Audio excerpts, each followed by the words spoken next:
Today's lesson is all about functions. So first we need to define what a function is. But before we define a function, we need to know what a relation is.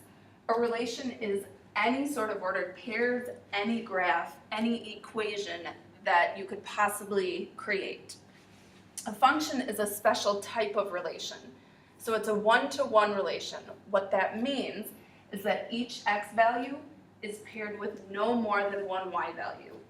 So if you're looking at an equation, it may be a little bit more challenging to tell if it's a function versus when you look at a graph, it passes the vertical line test. The vertical line test you're probably familiar with. It's used to test if a graph is a function. You think about all of the different vertical lines that could possibly be on the coordinate plane. If there is not a single vertical line that would intersect the graph more than once, then it is a function. If you find even one vertical line that intersects the graph more than once, it is not a function. And finally, domain. I have a lot of students that seem to struggle with domain, so I'm hoping to clarify that for you this year if it's never been clarified before. Domain is what is okay to put into an equation, function, etc. for x. So one way to think about the domain is what values can legally be substituted for x. A lot of the times when we talk about domain restrictions, meaning division by zero, negatives under a radical, things like that where we would have domain restrictions. So we're going to start with looking at the different ways to represent a function. We've got a lot of learning targets in this lesson. Hopefully we can get through them all. We're going to start with mapping. So when we map a function,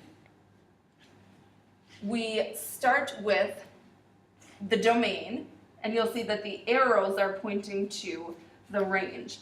So for this function or relation, we can talk about whether or not it's a function, the domain would be the input. So the values that are going into the function in this case are 1, 2, 3, and 4. And the range is the output. It's what you are getting out of the function. So in this case, the values we are getting out of the function are 0, -1, 5, and 9. In order to tell if a mapping is a function, you have to look at the domain. If each domain has only one arrow coming off of it, then it's a function. So for example, if this 2 were also mapped to the 0, it would no longer be a function because you have a single x value paired with more than one y value. However, if the reverse is the case, where, for example, 3 goes to 5, or actually if we look at what we have here with the 0, we have 2 arrows at the 0. Let's say this wasn't here. So now we have 2 paired with 0, and 1 is paired with 0. That is still a function. The range, the output, can be paired with 2 different x values, but the x values can only have one y value.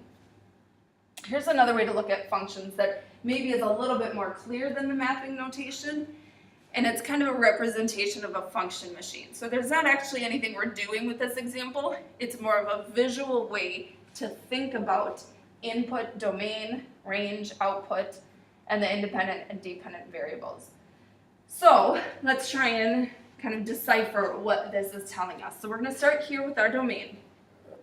This is the input. This is what's okay to legally put in for x.